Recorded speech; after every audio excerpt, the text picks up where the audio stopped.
secuencias complejas de reacciones. ¿Por qué? Porque, como vimos en la imagen anterior, estas membranas contienen proteínas, ¿sí? Esas proteínas que pueden ser integrales, es decir, que atraviesan toda la membrana, o pueden estar del lado interno, como vemos acá, vean, esta es una proteína integral, es decir, atraviesan la membrana, y estas proteínas son de cara interna. Esas proteínas, chicos, tienen funciones muy importantes, porque generalmente se van a encargar de los procesos de transducción de señal. ¿Qué quiere decir esto? Que son procesos de respuesta ante estímulos exteriores que la célula capta. Y esas cascadas que se generan al final de reacciones, ¿hacia dónde van? Hacia el núcleo, ¿sí? Y en el núcleo ya va a haber una respuesta, una transcripción, por ejemplo, de ciertos genes. ¿Para qué? Para que luego haya un proceso de traducción y se generen proteínas en respuesta al estímulo inicial, ¿sí? Bien. La composición de la membrana. Como yo les mencionaba hace unas diapositivas, realmente vamos a tener diferentes componentes en la membrana. No todos van a estar en la misma proporción, eso es importante decir, pero sí que todas las membranas van a tener estos mismos componentes, que son al final como los ladrillos, por ejemplo, los blocks que les decimos aquí en Guatemala, que van a constituir la membrana, ¿sí? Bien, la mayoría de esos componentes son los lípidos, ¿sí?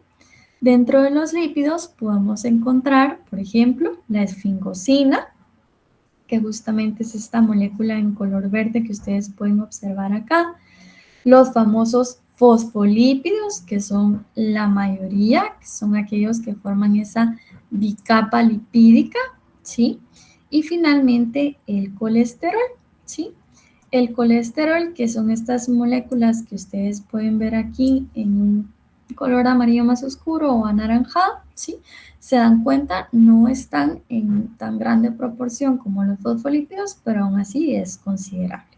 Bien, y ahora ustedes se preguntarán, todos estos lípidos, pues, ¿qué función tienen realmente? Bien, la función de estos es formar una barrera que va a ser semipermeable. ¿Qué quiere decir esto? Que va a permitir el paso de ciertas moléculas y que por tanto va a separar el interior de la célula del resto de nuestro entorno, ¿sí?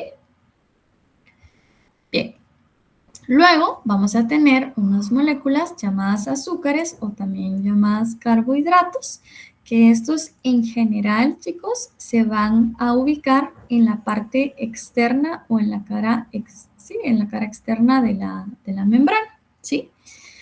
Estos pueden estar unidos, ya sean a lípidos, como por ejemplo vean acá, este que está unido a un fosfato, y entonces le vamos a llamar un glicolípido, ¿sí? Si se dan cuenta es una palabra compuesta. Siempre que ustedes miren glico, quiere decir que lleva algún azúcar, ¿sí? O carbohidrato, es lo mismo, ¿sí?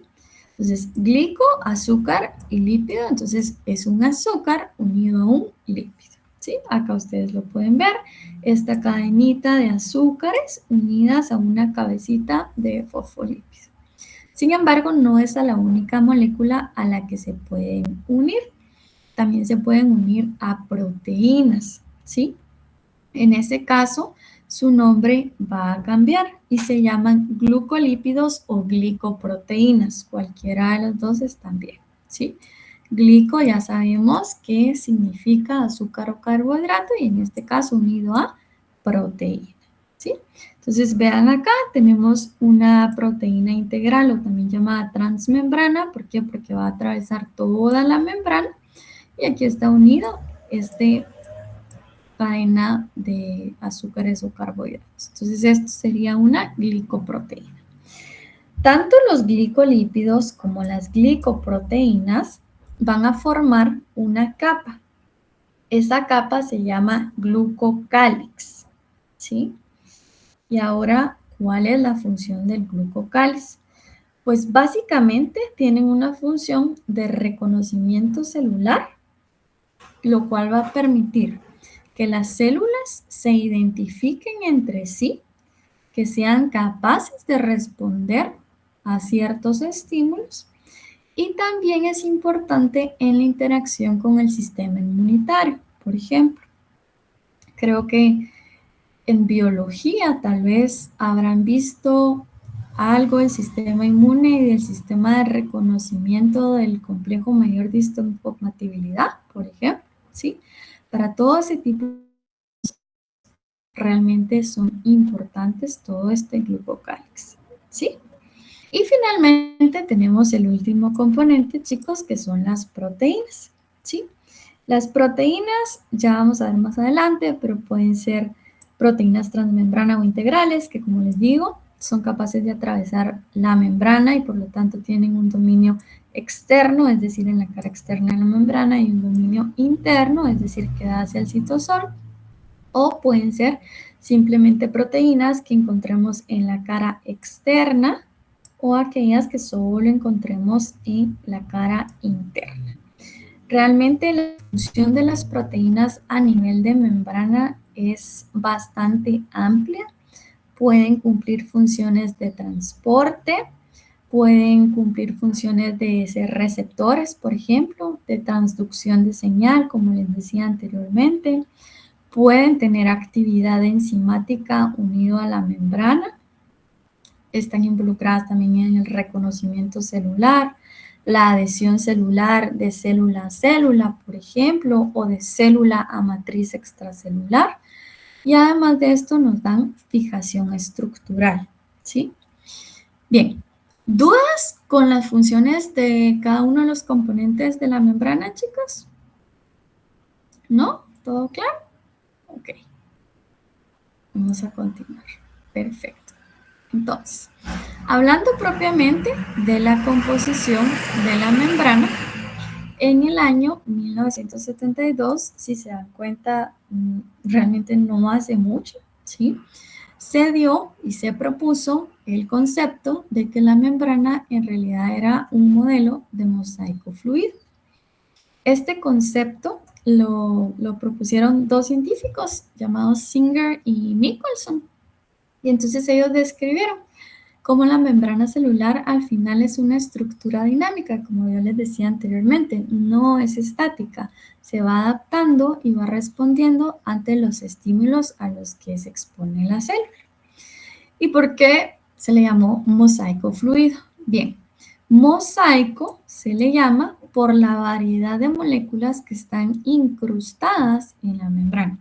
Se dieron cuenta que tenemos proteínas, que podemos tener, por ejemplo, carbohidratos unidos a proteínas, carbohidratos unidos a lípidos, podemos tener otros lípidos como colesterol, acá está, los famosos fosfolípidos, ¿sí?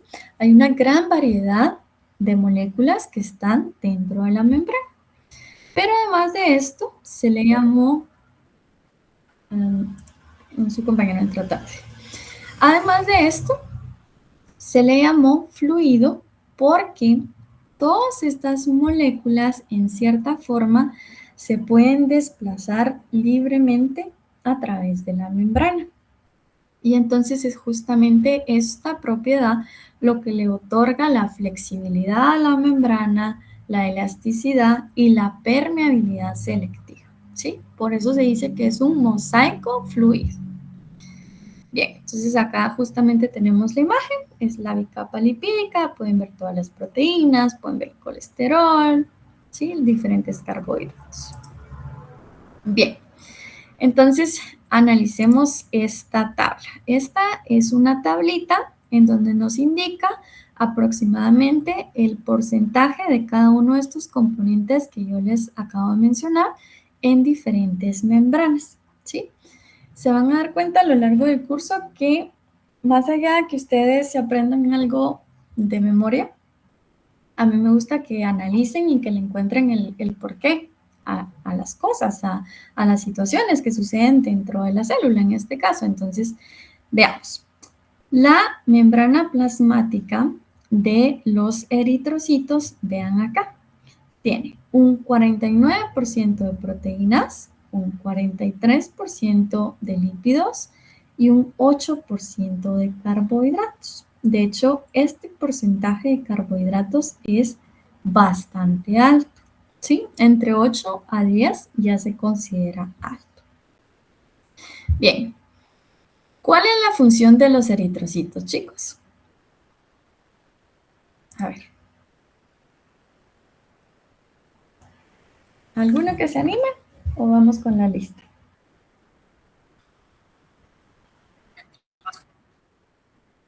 Ajá, muy bien, Julio, transportan oxígeno en la sangre.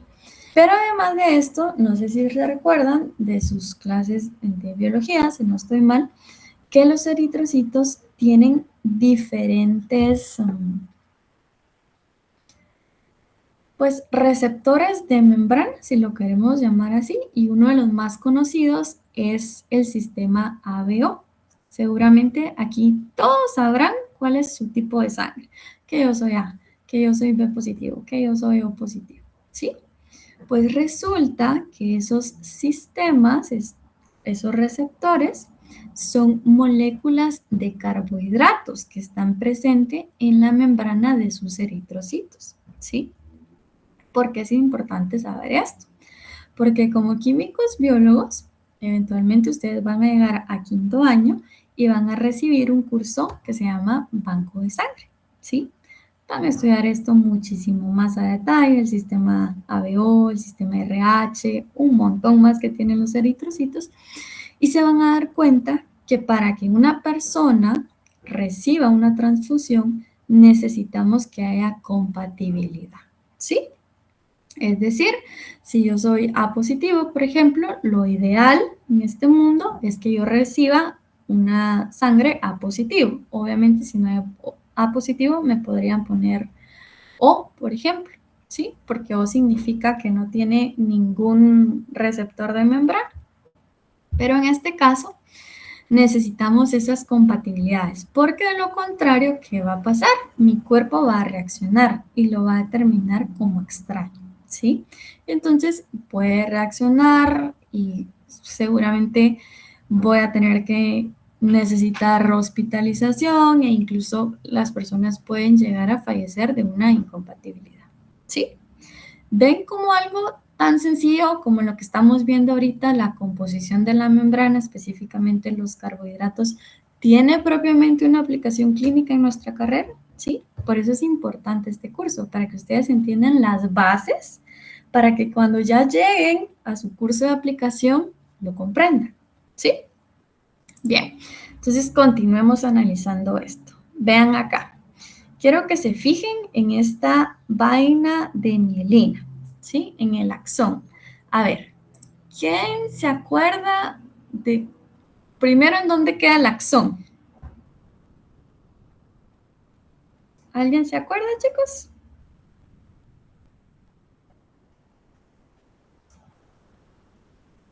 A ver, Laura Ninet, ¿andas por ahí? Sí, licenciada. A ver, ¿te acordás? Y si no te acordás, está bien. ¿En la neurona? En la neurona, ¿ves? Que sí sabías la respuesta, pero no la habías dicho antes. Sí, muy bien, Laura. En la neurona, ¿sí? El axón específicamente, si ustedes se recuerdan de la morfología de la neurona, era como estructura flagelar, ¿sí? Cuya función principal era que la conducción, ¿sí? Del impulso eléctrico. Ese axón, chicos, está recubierto de una sustancia que es la mielina, ¿sí? Pero vean acá qué curioso, ¿sí? En este caso, nosotros tenemos un porcentaje relativamente bajo de proteína, un 18%, por ejemplo, un 79% de lípidos, eso es un montón, y un 3% de carbohidratos, o sea, casi que nada. ¿Por qué no necesitan carbohidratos? Porque esa célula celular, por ejemplo, la función de esa célula es transmitir el impulso nervioso. Entonces, ¿por qué tiene tanta cantidad de lípidos en comparación con las otras membranas? Porque necesitamos un aislamiento eléctrico y estabilidad mecánica. ¿Para qué? para que ese impulso nervioso se transmita de una forma adecuada, ¿sí? Sí, podemos seguir viendo, por ejemplo, la membrana de la envoltura nuclear. Vean, tiene un 66% de proteína. Eso es bastante, chicos, comparado con un 2% de carbohidrato. ¿Por qué? Porque ya van a ver cuando entremos a ver el núcleo, que esta membrana nuclear está formada por poros, ¿sí? Y esos poros van a ser canales formados ¿de qué? De proteína, ¿sí? Igual vean, el retículo endoplásmico tiene una alta cantidad de proteínas, al igual que el complejo de Golgi. Vean estas bacterias. Bacterias gram positivo, 0% de carbohidratos en su membrana. ¿Por qué? Porque realmente quienes tienen estos receptores van a ser las gram negativas, ¿sí? Las gram positivas no tienen una membrana externa, por lo tanto no tienen los carbohidratos, ¿sí? Bien, ¿a qué quiero llegar con esto, chicos?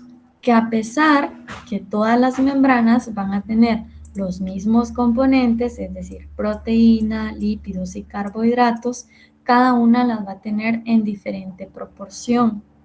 ¿Depende de qué? De la función, ¿sí? Básicamente todo va a depender de la función. Bien, continuemos. Entonces, vamos a hablar un poquito acerca de los lípidos de la membrana que están presentes. Los fosfolípidos, en su gran mayoría, prácticamente ellos constituyen esa bicapa lipídica.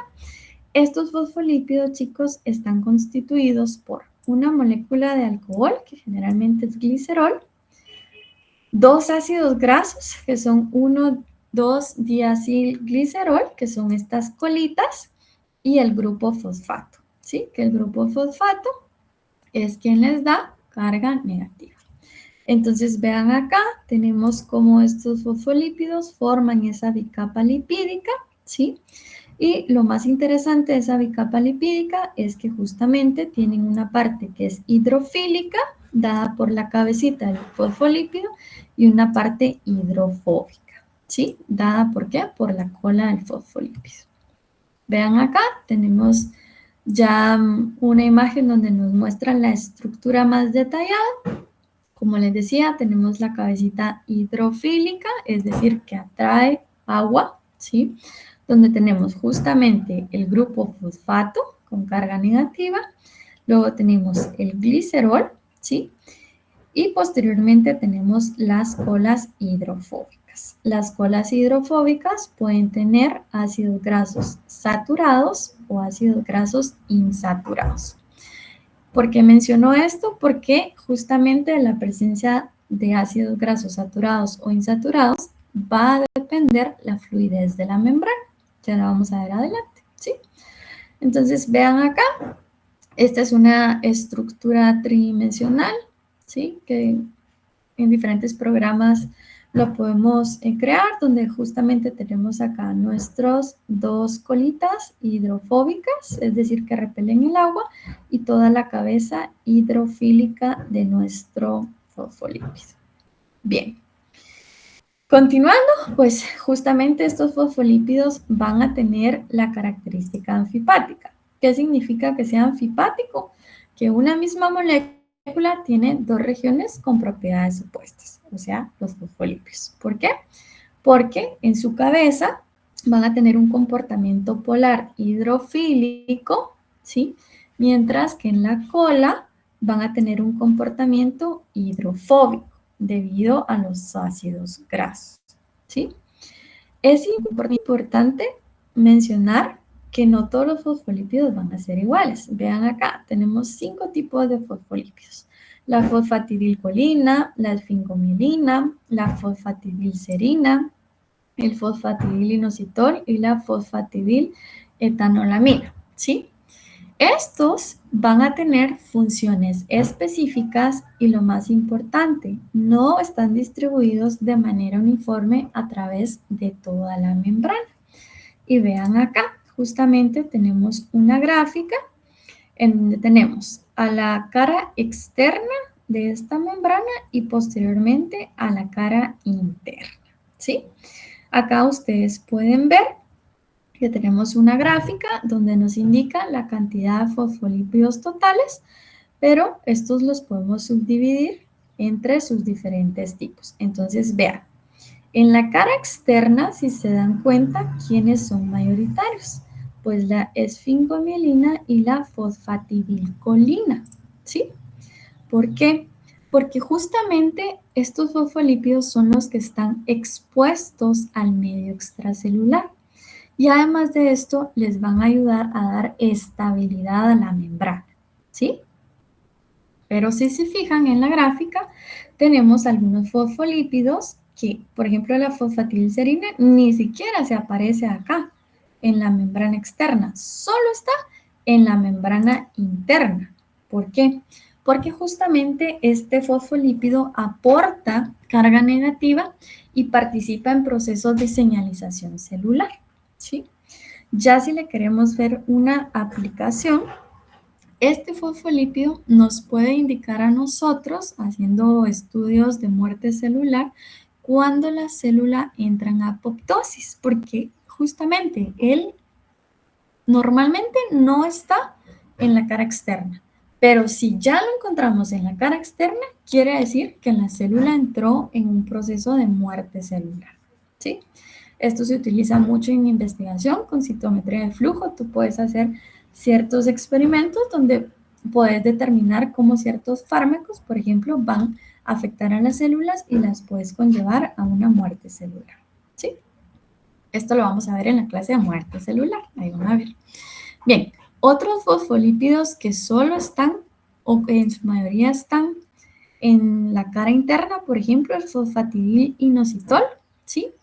Este es bien importante porque es un precursor de unas moléculas que nosotros llamamos segundos mensajeros. Y esto es esencial en la transducción de señales. ¿Para qué? Para que la célula responda a estímulos. ¿Se recuerdan que yo les hablé de unas cascadas de reacciones? Pues justamente estos segundos mensajeros van a participar en esas cascadas. Y finalmente tenemos la fosfatidiletanolamina, que va a contribuir a la curvatura, a la curvatura, ¿sí? Y a la flexibilidad de la membrana, ¿sí? Entonces, ven cómo a pesar que sí, la membrana está constituida por fosfolípidos y forman la bicapa, no todos son iguales, ¿sí? Y que dependiendo de la proporción, vamos a tener determinadas características a nivel de membrana, ya sea en cara externa o cara interna, ¿sí? Bien, vean acá, esta es... ¿Sí, Melissa? Perdone, licenciada, solo para aclarando, ¿qué dijo específicamente que era lo de anfipático? Anfipático Ajá. significa que una misma molécula va a tener dos regiones con propiedades opuestas.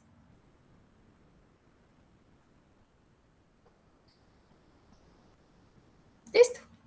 Sí, gracias, gracias. Vale, no hay pena. Va, entonces vean esta gráfica que me gustó bastante. En esta gráfica ustedes están observando en el eje Y el porcentaje total de fosfolípidos a nivel de membranas. Y cada una de las barritas de colores representa un tipo diferente de fosfolípido. Entonces, por ejemplo, tenemos acá la membrana plasmática de células de hígado de una rata, la membrana plasmática de una papa, la membrana plasmática de la famosa E. coli o de las vainas de mielina en los humanos, de los cloroplastos o, por ejemplo, de la cara interna de las mitocondrias, ¿sí? ¿Ven cómo difiere la proporción de fosfolípidos en cada una de esas membranas? Es completamente diferente. ¿Y de qué va a depender eso? De la función que cumplen, por ejemplo, ¿sí? Datos curiosos que podemos observar acá, chicos. Por ejemplo, en la membrana de las papas. Se da que no aparece la esfingomilina. Esto es porque ese fosfolípido es muy característico de las células animales, ¿sí? Generalmente no lo encontramos en los vegetales. Otro, vean acá, la membrana interna de los... Aquí prácticamente tenemos casi que todos los los fosfolípidos, pero interesantemente, vean que acá, en comparación con el resto de las membranas, la cardiolipina, ¿sí?, está considerablemente aumentada, ¿sí? ¿Por qué? De hecho, esta podríamos decir que es una firma, por así decirlo, es una característica súper específica de la membrana interna de las mitocondrias, ¿sí? Porque justamente tiene una función que es estabilizar los complejos de la cadena de transporte de electrones y entonces de esta manera se favorece la producción de ATP. Y como dato curioso, si hay alteraciones a nivel de esta cardiolipina, se pueden producir algunas enfermedades, como por ejemplo el síndrome de Barth, que es una enfermedad mitocondrial, ¿sí? Bien, continuando con otros lípidos de membrana, chicos, tenemos el famoso colesterol. El colesterol va a tener una función acá de darle rigidez a la membrana, pero además de esto va a estar contenido en unas estructuras que nosotros le llamamos balsas de membrana, que lo vamos a ver casi al final de la clase cuál es la función de las balsas de membrana. Entonces vean acá, tenemos la doble capa lipídica donde tenemos diferentes tipos de fosfolípidos, como ya vimos, y tenemos incrustados nuestras moléculas de colesterol con nuestro grupo hidroxilo, los anillos, ¿sí? Y finalmente una colita no polar, ¿sí? Bien, entonces ya llevamos los lípidos, ahora vamos a pasar a proteínas de membrana. ¿Qué proteínas de membrana tenemos? Realmente muchísimas, ¿sí? Pero es importante que ustedes sepan que estas proteínas tienen diferentes localizaciones. Por ejemplo, tenemos las proteínas integrales, ¿sí? También tenemos las proteínas que están ancladas a lípidos, y las proteínas periféricas. Entonces, vean estas proteínas integrales. Pueden estar solamente atravesando una capa de fosfolípidos y están en la parte interna de la célula. Pueden ser proteínas transmembrana, como esta que está acá.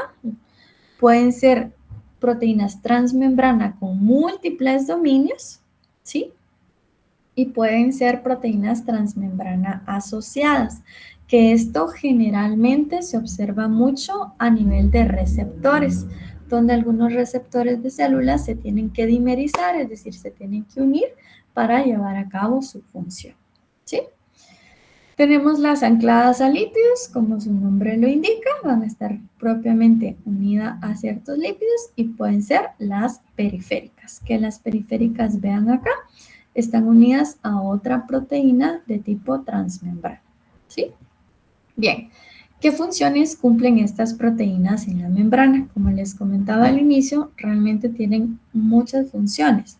Funciones que van desde adhesión, transporte, por ejemplo, pueden tener una función propiamente enzimática, reconocimiento, por ejemplo, los receptores que les estaba comentando, de anclaje, ¿por qué? Porque se pueden unir a ciertas moléculas del citoesqueleto, ¿sí? Y otra vez acá aparecen los receptores, ¿sí? Estas proteínas, ¿sí? También van a ir, pues, cambiando dependiendo en qué células se encuentren, ¿sí? Tanto en proporción como en el tipo de proteína que está, ¿sí? Bien, entonces vean acá, tenemos una imagen que nos describe gráficamente las funciones de las proteínas, funciones de unión intercelular, por ejemplo, ¿sí? No sé si alguna vez han visto cortes histológicos, pero pues una célula no está completamente separada de otra célula en un epitelio, por ejemplo, intestinal. Al contrario, están todas unidas, ¿sí? Entonces, esas células necesitan uniones. ¿Para qué? Para mantener estabilidad también. Entonces, ¿cómo se lleva a cabo esto? A través de la unión de proteínas, como vemos acá.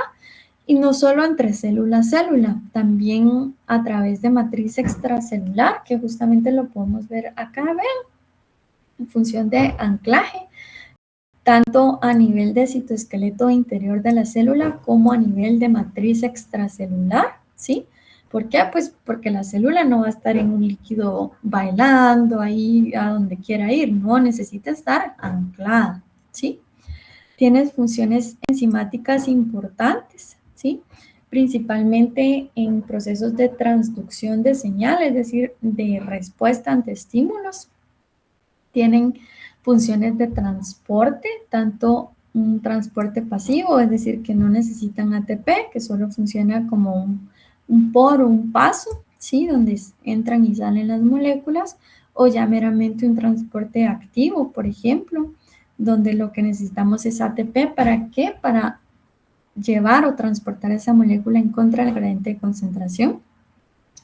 La necesitamos para funciones de reconocimiento entre célula y célula, específicamente en las células del sistema inmune, por ejemplo, los linfocitos T a través del complejo mayor de histocompatibilidad y otra clase de leucocitos necesitan este tipo de reconocimientos a través de proteínas. Y finalmente la transducción de señal, que es simplemente la respuesta a los estímulos a través de una cascada de reacciones, ¿sí? Bien, entonces ya vimos ahorita lípidos, ya vimos proteínas y ahora vamos con los carbohidratos, que fue la última molécula que tienen estas membranas. Entonces, los carbohidratos en su mayoría, yo les dije hace unas diapositivas, los vamos a encontrar en la capa externa de la membrana y que si estaban unidos a lípidos, o sea, un carbohidrato con un lípido se llaman glucolípidos, y si estaban unidos a proteínas se llamaban glucoproteínas o glicoproteínas. Y ambos van a formar el glucocálix, ¿sí? Justamente lo pueden observar acá, como tenemos la membrana y justamente en esta cara externa, ¿sí?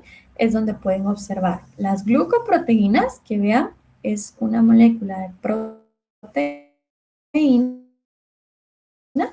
junto con moléculas de carbohidratos o también, por ejemplo, los glucolípidos que están directamente unidos a lípidos de membrana, ¿sí? Sin embargo, es importante decir que en algunos organelos nosotros los podemos llegar a encontrar también en la cara interna, ¿sí? ¿En dónde? Específicamente en el aparato de Golgi y en el retículo endoplásmico, ¿sí? ¿Por qué? Porque allí, como ustedes bien sabrán, son orgánulos donde se hace ya un procesamiento de la proteína, es decir, ya sale el ribosomo, pero posteriormente a eso necesita un procesamiento. Eso se da en el retículo endoplásmico y en el aparato de Golgi.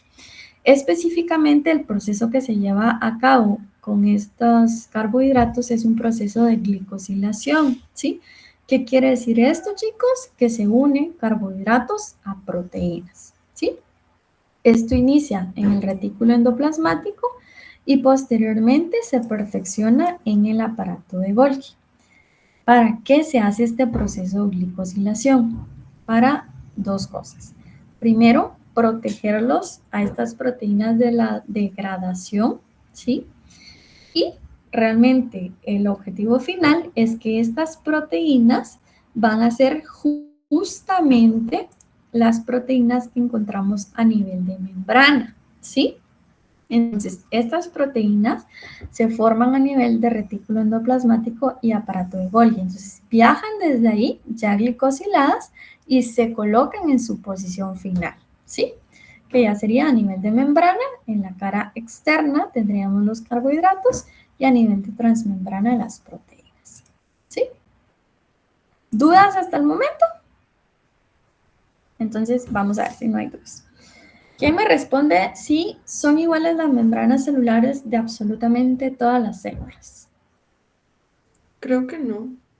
No, ¿verdad? En base a lo que hemos visto, no todas van a ser iguales. Sí que tienen los mismos componentes porque todas van a tener lípidos, todas van a tener carbohidratos, todas van a tener proteínas, pero dependiendo de la función, así va a ser la composición de cada uno de estos componentes. Inclusive en nuestro cuerpo humano, chicos, nuestras células, las membranas de nuestras células no van a tener la misma composición.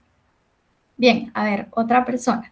¿cuáles son los 3 componentes principales de las membranas plasmáticas? Lípidos. Sí, eso les quedó súper claro a todos, ya vi. Lípidos, proteínas y carbohidratos. Muy bien, chicos. Vamos a continuar. Entonces, ya vimos la composición de las membranas. Ahora vamos a ver qué propiedades tienen esas membranas. Bien, son membranas fluidas, son membranas que van a ver que son asimétricas porque tienen diferente composición en cada cara.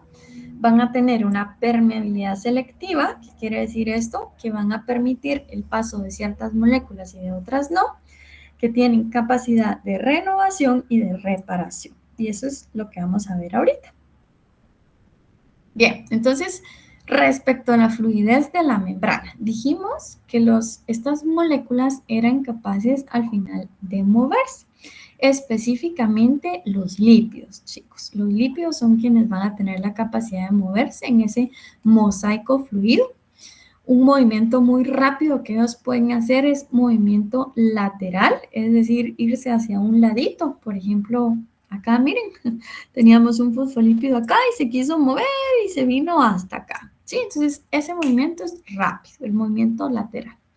Y también pueden tener un movimiento de rotación, es decir, como darse la vuelta hacia el otro lado. Entonces, él estaba aquí y luego se quiso rotar hacia el otro lado.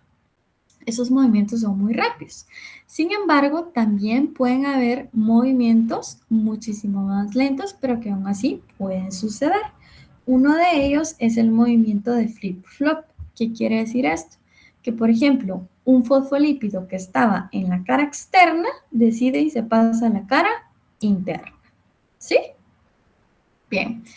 Estos movimientos no crean que es porque los fosfolípidos caprichosos se quieren mover porque sí. No, es siempre en respuesta a estímulos. ¿Sí? Bien. Importante mencionarles, chicos, respecto a la fluidez, que el tipo de enlace del fosfolípido va a influir en la fluidez. ¿Sí? Por eso yo les hacía hincapié en la estructura del fosfolípido cuando les decía, puede ser saturado o insaturado, porque va a influir en la fluidez. Entonces, veamos acá. Tenemos estos fosfolípidos con grasos saturados, se pueden dar cuenta que son completamente rectos, parecen como varitas, ¿sí? Y entonces, esto es lo que hacen es disminuir la fluidez de la membrana, ¿sí? A diferencia de aquellos fosfolípidos que van a tener ácidos grasos con enlaces insaturados. Vean acá está este enlace insaturado. Estos, por el contrario, ¿qué es lo que van a hacer? Aumentar la fluidez de la membrana, ¿sí? Entonces, igual, ya dijimos que la proporción de fosfolípidos no va a ser igual en cada una de las células, pero también va a influir el tipo de enlace. Y así una membrana puede ser más fluida o menos fluida, dependiendo de la necesidad celular. ¿Sí? Bien. Respecto a la simetría, ya vimos, ¿verdad?, que la composición definitivamente no va a ser lo mismo de un lado de la membrana que del otro. Hay una distribución totalmente diferente de lípidos, de proteínas, de carbohidratos. ¿Por qué? Porque esto va al final a tener diferentes funciones y que van a ser específicas de cada capa, ¿sí? Entonces, vean acá, por ejemplo, en esta imagen, vemos que en la cara externa tenemos fosfolípidos en gran proporción, como la fosfatidilcolina, como la esfingomielina. Aparte de eso, vean, tenemos glucolípidos. Los glucolípidos, ¿para qué nos pueden servir? Para el reconocimiento. Pero aparte de esto, estos fosfolípidos son los que van a tener una carga negativa, ¿sí? Y entonces son los que también pueden darle estabilidad a la membrana, los que tienen contacto con el exterior. Y por el contrario, vean, en la parte interna tenemos otro tipo de fosfolípidos, ¿sí? Entonces, básicamente, la composición no va a ser la misma. Bien. Respecto a la permeabilidad, dijimos que esta es una barrera que va a tener una permeabilidad selectiva, es decir, que va a permitir el paso de ciertas moléculas y de otras no, ¿sí? Por ejemplo, permite el paso de gases como dióxido de carbono, nitrógeno, oxígeno o inclusive moléculas como los alcoholes, ¿sí? En cuanto a las moléculas de agua, por ejemplo, que son de carga neutra, tiene una moderada permeabilidad y de hecho el agua se transporta a través de unos canales específicos que se llaman acuaporinas, ¿sí? Y propiamente ya para moléculas polares sí tenemos que tener canales para su transporte, ¿sí? Entonces vean acá, les pusimos una imagen en donde les muestra a través del grosor de las flechas qué tan permeable es la membrana de estas moléculas. Por ejemplo, moléculas que son hidrofóbicas y gases, uy, esas pasan pero rapidito, ¿sí? Moléculas pequeñas con carga neutra, estas no pasan tan fácilmente, digamos. Moléculas grandes pero que tienen carga neutra, muy complicado que pase. Y definitivamente moléculas con carga neta e iones, eso sí que no pasan y que necesitamos transportadores específicos, ¿sí? A eso se refiere cuando decimos que la permeabilidad es selectiva en la membrana. Bien, en cuanto a sus propiedades de reparación y renovación, estas membranas, si sufren una ruptura por fuerza mecánica, dependiendo del tamaño, así va a ser la reacción. Por ejemplo, si es menor a 0.2 micras, realmente va a haber un autosellado por los lípidos, por los fosfolípidos. Por ejemplo, vean acá. Digamos que hubo una ruptura menor a 0.2 micras. Entonces, ¿qué pasa? Automáticamente los lípidos de membrana cierran esa abertura, ¿sí? Y luego vean acá, está como que si nada pasó. Pero si la rotura o la ruptura es mayor de 0.2 a inclusive 0.5, lo que sucede es que hay una exocitosis masiva, es decir, que se van a empezar a producir todos los componentes de la membrana. ¿Para qué? Para reparar, ¿sí? Porque el objetivo de las células siempre va a ser mantener el equilibrio y eso también involucra la reparación si hay alguna ruptura. En cuanto a la renovación, cada cuánto se está renovando, por ejemplo, las proteínas de 2 a 13 días. No es que, por ejemplo, una célula produzca una proteína para su membrana y ya se quedó ahí de por vida. No, se está renovando, es dinámico el proceso, ¿sí? Y los lípidos es un proceso de renovación muchísimo más rápido, de 3 a 5 días, ¿sí? Bien. Entonces, a ver, ¿quién me quiere responder esto? ¿Qué tipos de moléculas disminuyen la fluidez de la membrana, chicos?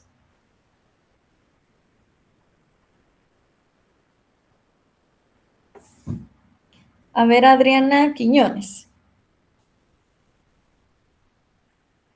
¿Está por ahí? Sí, estás por ahí. A ver, ¿qué tipo de molécula disminuye la membrana? Es que yo lo que comprendí que, o por lo menos yo lo que vi, que depende de cómo esté saturado o insaturado, pero no sé si... Exactamente, sí, vas por ahí, exactamente. Entonces, de esos lípidos, ¿cuáles me van a disminuir la fluidez? ¿Los saturados o los insaturados? Creo que los saturados. Sí, Los que estaban exactamente. rectos. Los que estaban rectos. Y de verdad, chicos, se pueden aprender las cosas encontrándole sentido, ¿verdad? No es lo mismo, por ejemplo, miren, este es mi lapicito, que yo pusiera mis fosfolípidos todos rectecitos, ven que evidentemente no habría fluidez. A diferencia si, por ejemplo, tienen un quiebre, va a haber más fluidez, ¿sí? Entonces, bien, Adriana, te lo aprendiste bien, los rectos, o sea, los saturados.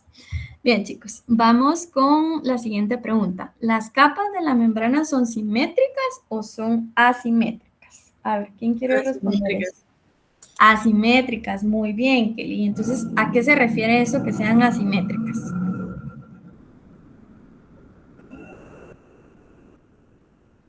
Que la composición es distinta de los fosfolípidos. Sí, muy bien, que la composición es diferente en ambas caras, no solo los lípidos y los fosfolípidos, sino también de proteínas y de carbohidratos. ¿Sí? Muy bien, chicos, van aprendiendo. Bien, ahora, ya vimos composición, ya vimos propiedades, pero ¿para qué me van a servir todas estas membranas? Pues bueno, tienen diferentes funciones y son importantes. Primero, pues es una barrera física, ¿sí? Que me va a separar, obviamente, a la célula del entorno externo. Forma compartimientos, por ejemplo, la envoltura nuclear va a formar núcleo, por ejemplo, los organelos, ¿sí? Entonces va formando diferentes compartimientos en la célula. Posee un soporte para las actividades bioquímicas, es decir, para todas esas reacciones que se necesitan. Tiene una permeabilidad selectiva, entonces esto me va a permitir un paso específico de moléculas necesarias para que la célula lleve a cabo sus procesos. Transporte de solutos necesarios para la célula, ¿verdad? La célula necesita oxígeno, necesita glucosa, necesita iones, todo eso tiene que entrar de alguna forma. ¿Cómo lo hace?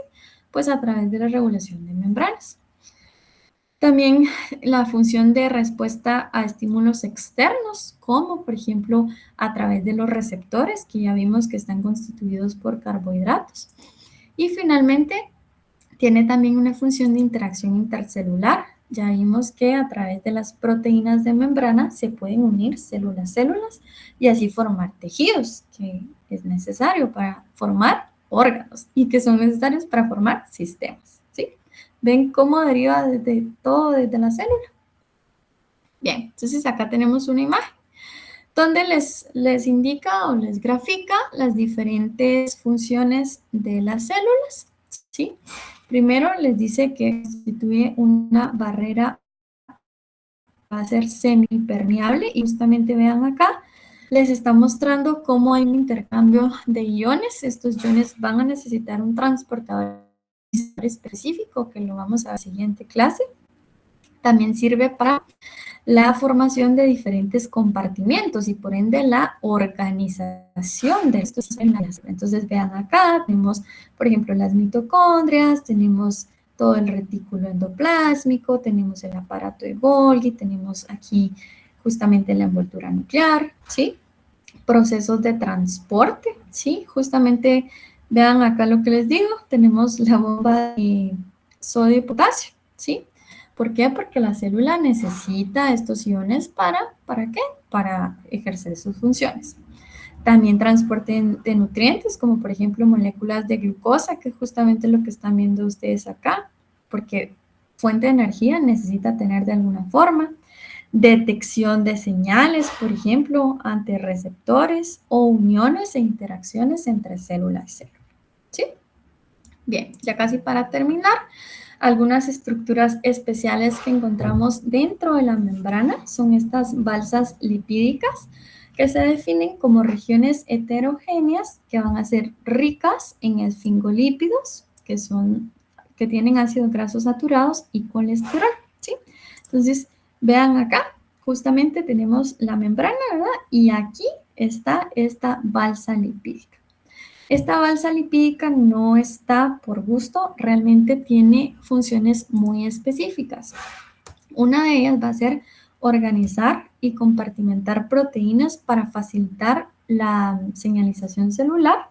También regulan el tráfico de vesículas y median la entrada de algunos patógenos como virus o toxinas, ¿sí? Aparte de esto, tenemos las caveolas, que son pequeñas invaginaciones. Si se dan cuenta, tenemos aquí esta membranita y justamente aquí hay una invaginación, es decir, como algo que se va hacia adentro de la célula.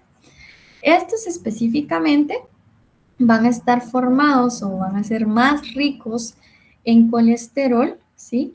En moléculas de colesterol y una proteína que se llama caveolinas, ¿sí? Esto es como color anaranjado que ustedes ven aquí, ¿sí? Pues resulta que estas caveolas, al final, su función va a ser el transporte de sustancias, ¿sí? Bien. También tenemos los poros de membrana, que estos van a ser, pues, estructuras a nivel de la membrana que van a ser estructuras proteicas que nos permiten el paso de iones y de moléculas pequeñas, como están viendo justamente en la imagen ustedes acá. Vean, tenemos la bicapa lipídica, que está con un poro de membrana, que es básicamente una proteína transmembrana, y que esta va a permitir el paso de estos iones o moléculas. ¿Para qué hacemos esto? Para ahorrar energía, porque si no, necesitaríamos invertir ATP para pasar estas moléculas. Y no queremos, ¿verdad? Queremos ahorrar nuestra energía para otros procesos. Vean acá, si lo vemos en un gráfico bidimensional, tenemos igual nuestra bicapa lipídica, ¿sí? Y acá tenemos nuestro poro. Se dan cuenta que este poro está constituido básicamente de proteínas, ¿sí? Y aquí pueden pasar las moléculas que son iones o moléculas chiquititas que tengan determinada carga. Bien. Y finalmente tenemos algunas moléculas que se van a relacionar con esta membrana, pero que no son parte propiamente de la membrana, que pueden ser, por ejemplo, la espectrina, ¿sí? Esta es una proteína que se encarga del plegamiento de la membrana. Luego tenemos el citoesqueleto, por ejemplo, que le va a dar estabilidad a la membrana y le va a permitir relacionarse con otras proteínas. Y finalmente el glucocálix. El glucocálix, pues como ya vimos, sirve tanto para reconocimiento celular como para adherencia celular. ¿Sí? Bien, chicos. Entonces, esta es la última pregunta. Les pusimos este dibujito que dice la relación de amor y odio. ¿Por qué? Porque vean acá, tenemos un fosfolípido y una molécula de agua. Entonces, la cabecita del fosfolípido, ¿sí? Es una, como por ejemplo el agua, pero las colas del fosfolípido son hidrofóbicas, entonces repelen el agua. Por eso decimos